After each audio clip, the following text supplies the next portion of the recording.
Hello? Hello, Beverly. Oh, darling, hello. Where are you? In a drugstore downtown. I thought I'd call and see how you're feeling. A little better. Oh? Are you going to be home soon? No, not for a couple of hours yet. Oh. Now, look, I want you to take that medicine I got for you. It's 10 o'clock, and it's supposed to be taken at 10. Oh, darling, do I have to? Yes, you have to. You know how I hate to take medicine of any kind. Well, you want to feel better, don't you? Yes, of course. Then take the medicine you're supposed to, when you're supposed to. All right, darling, I will. In a little while. No, right now, sweetheart. While we're on the phone, so I'll know you're taking it. You don't trust me, do you? Not when it comes to taking medicine. Darling. Now, go get it. I'll wait. Oh, I don't have to get it. It's right here on the table beside me. Oh, that's good. I've been looking at it for an hour, trying to get up enough courage to take it by 10, as you said I should. It won't taste as bad as you think. Oh. Now, pour it into a glass. About an inch from the bottom, and you drink it down. For your sake, darling. Just a minute. All right. You pour out a good dose of it? Yes, darling, a whole inch. That's a good girl. Now drink it down. Here goes. Drink it. Oh. Did you drink it? Yes, Tom, it tastes awful. It's burning me. What is it? It's poison, sweetheart. Deadly poison. Tom. Yes, sweetheart. And death will come so fast you won't have time to call the police. So no one will ever know I just killed you. Tom. So long.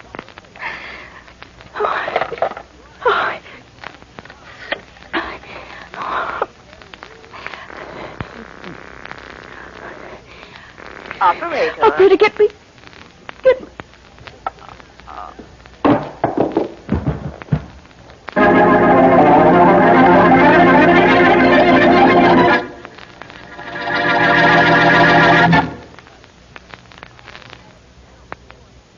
But now on to Dick Kollmar as Boston Blackie. Enemy to those who make him an enemy. Friend to those who have no friend.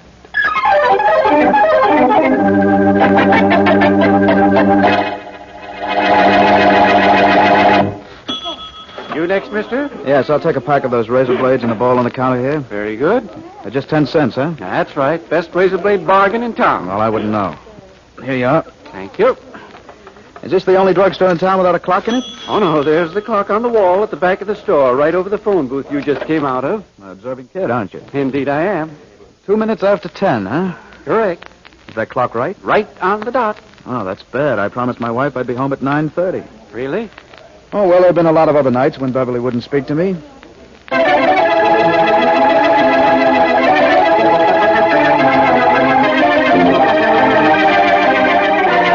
Your supervisor sent you to see me. Is that right, Miss Randolph? Yes, sir. You're Operator 16? Yes, I am. I'm Inspector Farraday of Homicide. Oh, how do you do? This is Boston Blackie.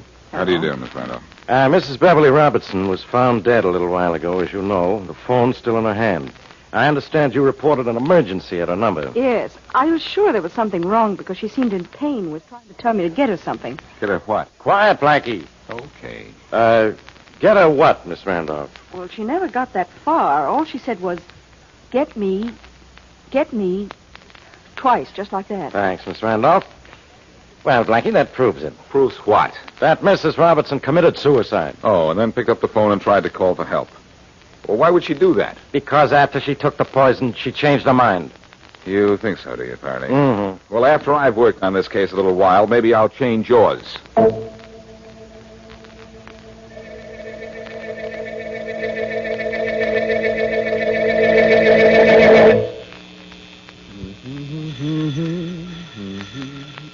Come in. I said come in. Come in, can't you hear me? Hello. May I come in? I said you could. You're Tom Robertson, I imagine. Some imagination you've got. I ought to be Robertson. This is his house. Who are you? Boston Blackie. But I'll wait till you're through shaving to talk to you. Oh, come on in and talk now. Fine. Prefer an electric razor to the soap and water kind, do you? That's the general idea. What do you want, Blackie? I'd just like to ask you a few questions about what happened here at 10 o'clock last night. You know what happened. If you read the papers or talked to the police, because the police have already talked to me. I know that. Oh? But I'd like to talk to you, too. So? I have nothing to go on, but it may be. But it's Maybe your wife was murdered. And maybe I murdered her, too, huh? I didn't say that. But if my hunch is right, somebody killed her, and I'd like to find out who. Go ahead. Well, first tell me something. Did your wife have any reason to commit suicide? I don't know. Was she insured? Yeah. But the policy's no good because she killed herself. I see. And before you get around to asking me where the poison came from, I don't know that either because I didn't buy any. I didn't say you did. Well, but you're thinking it. You don't know what I'm thinking. I know what you're doing, though. You're bothering me. Now get out of here before I throw you out. Robertson, the more you talk, the more you make me think what you don't want me to think. I said I'd throw you out. Maybe I just better do it. Now, look, Robertson.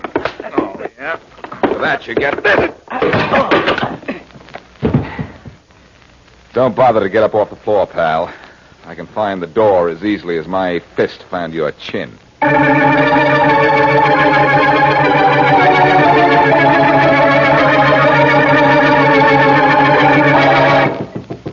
Come in. Carol, did you see the... Miss Martin to you, Miss Garber, during business hours, remember? I'm sorry, but this doesn't have anything to do with business. Did you see what's in this morning's papers? Look at it. I saw it on my way to the office. It has nothing to do with business, did you say? Well,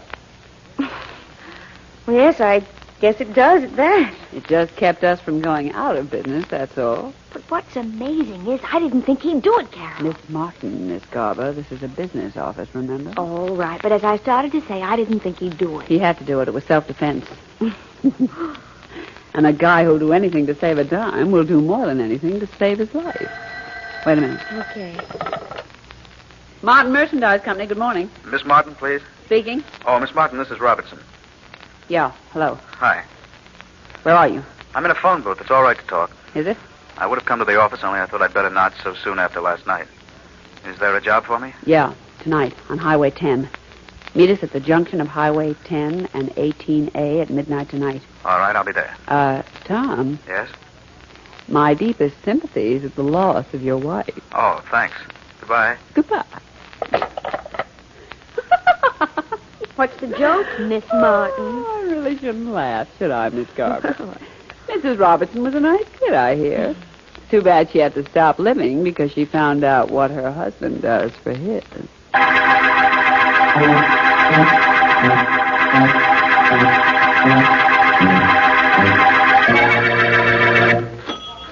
Here you are, sir. 65 out of $1. Next? I'm next.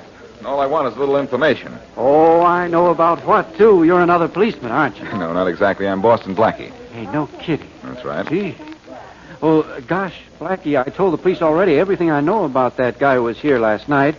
I nearly fell over when I read about him in the paper this morning. Well, maybe you'll fall apart when I'm through with this case. Really? I'm going to try to prove his wife was murdered, and that maybe he killed her. Oh, not even you can do that, Blackie. He was here when she died, right here in this drugstore. I'm aware of that. And it's 5 or 6 miles from here to his home. I know, but he was sure here at 10 last night because he asked the time when he came out of the phone booth. Asked the time, huh? Yes? Well, that's usually done by people trying to establish an alibi. Oh. But in this case, it could be a coincidence. What else did he do? Well, he bought a pack of these razor blades on the counter here. They're cheap, but they're the best razor blade bargain in town. Robertson bought a pack of razor blades? Well, sure, a fella has to shave. But not with a blade. No? Robertson uses an electric razor. What? Then why did he buy razor blades, bargain or no bargain? Maybe to make awfully sure that you'd guarantee he was here at exactly 10 o'clock last night. Oh. Which might mean he knew she was going to die, and at exactly 10. But, Blackie, he was here at 10, so how could he have given her that medicine? She took it at 10 o'clock, too. And it was the medicine that killed her. I know that. And I know something else, too. What? Even if Robertson did kill his wife with that medicine, it's going to be tough making him take his.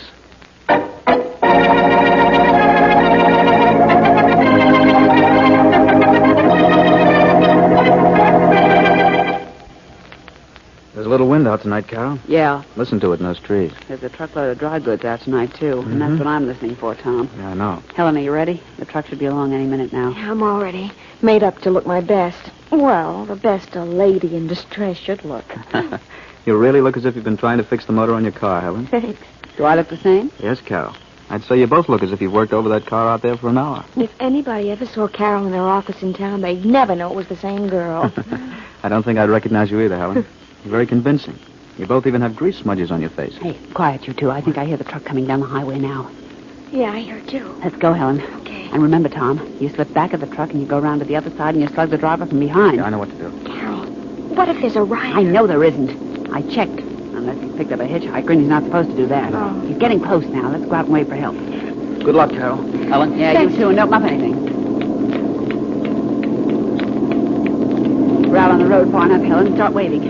Don't smile, stupid. Look unhappy. We're in his lights now, and he's slowing down. Hey, mister. Hey, mister. Please, mister. Stop, will you? Hey, mister, will you stop? Mister, stop. Hey, mister. Stop. Trouble here, girls. The car used run out of gas. Oh, thank goodness. We've been here for almost an hour. There's something wrong with the engine or whatever makes the car go. Well, that's usually what makes it go. Now, wait, I'll pull up alongside the road ahead of you. Have a look at it. Oh, don't bother to do that. We'll leave the car here if you'll give us a lift to the nearest garage. Well, I'll be more than glad to do that for you. Just, hey, what's going on You're here? going- Oh, hold up, man. Oh, you don't. Drop the blackjack. Put it up the blackjack. Tom, you fool. You bungled it. You killed him. You killed him, Carol. Carol, but there's something I didn't count on. I didn't count on Tom bungling things either. He got a look at Tom. I had to kill It him. was a mistake, Carol, killing him like this. The only mistake was his. Being so fast you couldn't knock him out. But it was his mistake. And his last.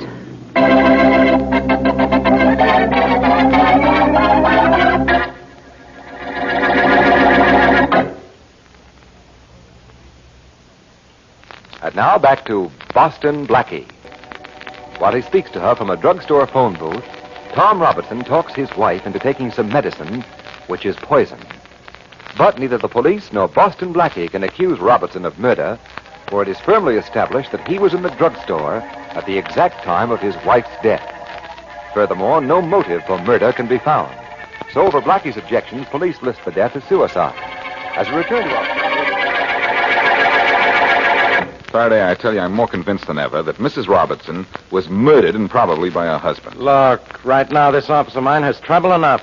I'm working on the case of that murdered truck driver. Well, great, I'll solve it for you if you'll just listen to me for 4 minutes. What for? I told you minutes. Oh, Faraday, I had a talk with the clerk in Wallace's drugstore. fine. Learn any neighborhood gossip? Yes, at exactly 10, the night of his wife's death, Robertson bought a package of razor blades from that clerk. You did. But all he uses is an electric razor. Are you serious? Yes. And I have a pretty serious hunch that Mrs. Robertson's death was murder. You do. Faraday, Robertson went out of his way to make certain that he'd be seen in Wallace's drugstore and at the exact time of his wife's death. I know he asked the time, and that's the way to establish an alibi. But how did Robertson know when his wife would take that poison? There's one of two ways he might have known that. Mm-hmm. Maybe she took that certain medicine at regular hours, or, better still, the phone call he made from the drugstore could have been to his wife. Reminding her to take it, huh? Yeah. Maybe even having her take it before he hung up. Now I know you've been listening to me. Hold it a minute.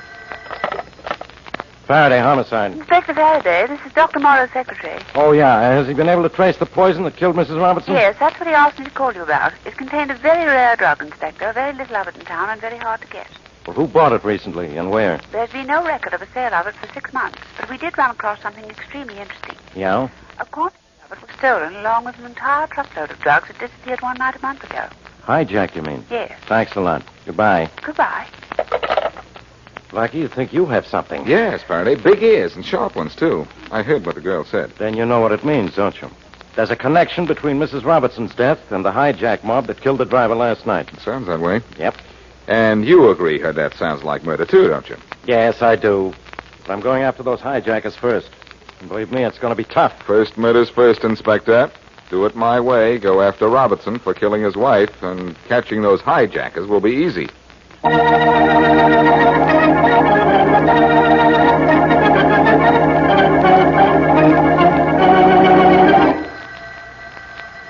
Here's the phone, Carol. So what? Well, you want me to answer it? Definitely not. Oh, the office is closed for the day. Just throw the key on the switchboard, will you, Helen? Okay, but it might be a customer. The Martin Merchandise Company can wait till another business day for another customer. Oh, I'm tired. Well, I'm worried. About what? Killing that truck driver. What is there to worry about, Helen? Carol, Carol, what if they trace the stolen stuff to us? Have they been able to do that yet? No. Well, they never will. And why? Why? Because we repackage and relabel everything we steal. Simple, isn't it? Yes. But someday we'll slip up. Oh, no, we won't. I'm careful to get rid of anything out of the ordinary. The drug I used to put a good kick in the poison for Tom's wife was the only thing unusual that I didn't get rid of. But, Carol, that was stuff we got when we hijacked that drug truck a month ago. I know. But I had an idea a month ago that Tom's wife knew what the score was. And I made him admit it. Yeah. Say, where is Tom, incidentally? Oh, he went home about an hour ago. He said he was tired after last night. I'm tired after today. I think I'll go home and get some sleep. I wish I was sure I could sleep tonight. What's there to keep you awake, honey? Worry? Yes. I tell you, the police will never catch us. Never.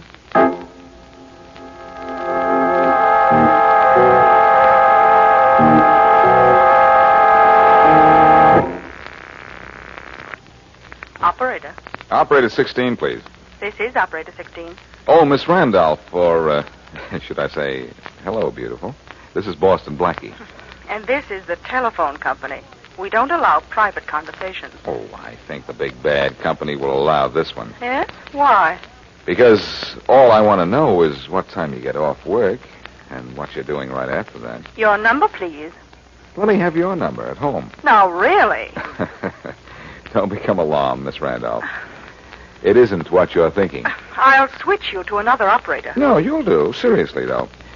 I already have your company's permission to talk to you. Oh, well. This is in connection with the death of Mrs. Robertson. Well, that's different. Are you going to be home tonight? Yes, I am. I get off at 11. Fine. Inspector Farraday will be there to see you and tell you what I want you to do. I might have known it would be someone like the inspector. Don't worry. Just when you're getting so bored you think you can't stand him a minute more, I'll come along with a killer to liven things up.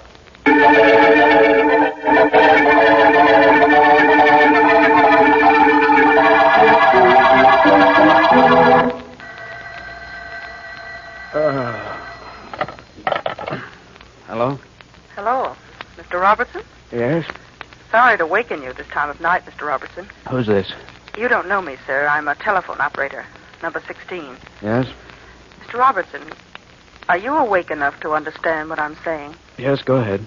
Well, I'm the operator who answered the emergency call from your wife as she was dying. Shall I go on? Yes, go on. Well, she said a lot more than I told the police. What was that? You heard me. My name is Jane Randolph. I live alone in apartment 1A at 1 West 66th Street. Well, what do you want? I want you to be in my apartment in half an hour with a lot of money in your hands. Bye now. Hello? Hello? Hello? Oh. Circle 6, 4, 5, 9.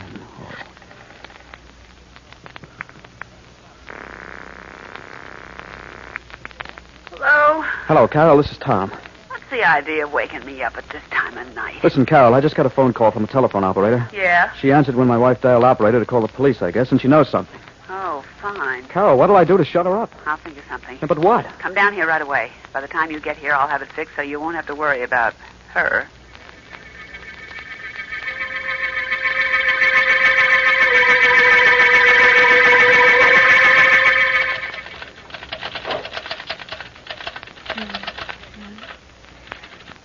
Okay, Carol.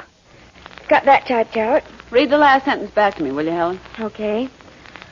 I put the poison in her medicine and then phoned her from Wallace's drugstore at 10 o'clock and talked her into drinking it while I was on the phone. Okay? Perfect. Now, write this for me.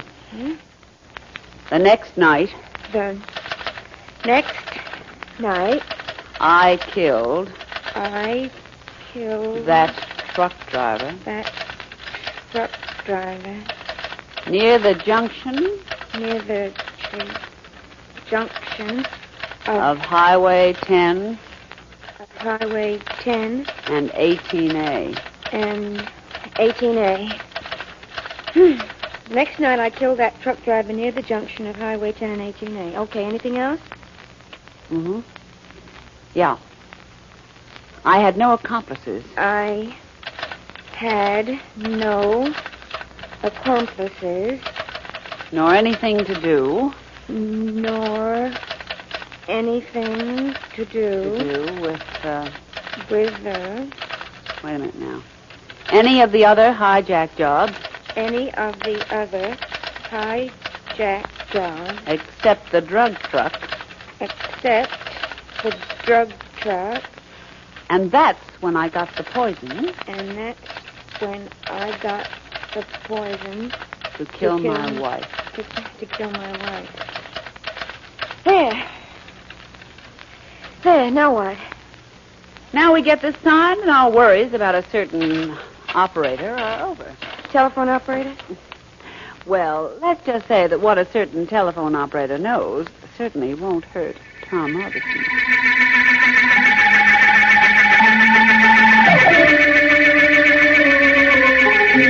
Well, Miss Randolph, Yes? it's been 30 minutes since you made that phone call for Blackie. Where's Robertson? Maybe still on his way, Inspector Farraday. What you told him would have had him here in 10 minutes. I suppose so. He's not here. Even Blackie's failed to show up. That is odd. There's nothing odd about it at all. It's just another of Blackie's crazy ideas that hasn't worked. The only thing odd is that I waste my time with him, too. I'm awfully sorry. Is there anything else I can do? Yes. When Blackie shows up, tell him what I think of him. But then the telephone company doesn't approve of that kind of language, does it?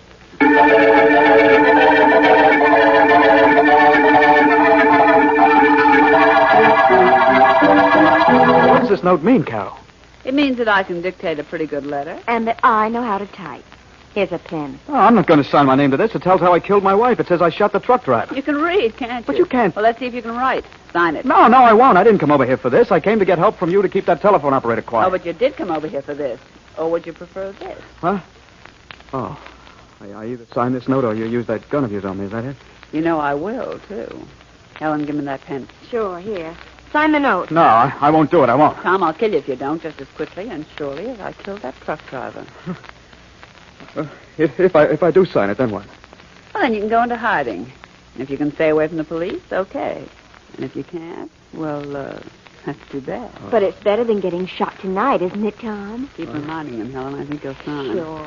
You promise to let me go if I sign this? You promise? Oh, you promise, too, don't you, Helen? Oh, yes. All right, I'll sign it. Swell. Now you're being smart. There you are. It's signed. Look at it, Helen, and see if it's right. He signed. Now, I can go, can I? Yeah, for a little ride with us. Huh? You heard her, Tom. No, you said if I signed the note, you'd let me go. You'd let me take my chances keeping away from the police. If I were you, Robertson, I'd prefer the police to these two. Blackie. Helen, let's get out of here. Stay where you are, all three of you. Helen. You, Carol, Helen. Now, You can turn around and face me. And then we'll all go down to headquarters and face the music.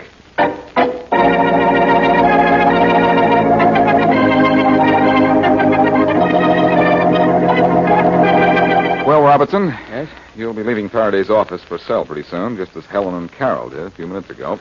I sure don't know how you trailed me to Carol's, Blackie. Oh, that was easy. I was waiting outside your house when you left for her place. But why? Because I wasn't sure you'd fall for that phone call you got from the telephone operator. You knew about that? I arranged it. Arranged it. Your wife didn't get to tell her anything before she died. The operator made that phony call at my request. I was pretty sure you killed your wife. But you couldn't have been. You had no way of knowing it or even guessing. Oh, yes, I did. You knew your wife was going to die at a certain time, so you did everything you could to establish you were in that drugstore at that time. Even bought razor blades. Oh, but I... But, Robertson, you use an electric razor. Oh. Well, you're pretty smart, Blackie. Well, I'm pretty dumb. I'd say you were pretty dumb. Because your use of an electric razor is going to send you to the electric chair.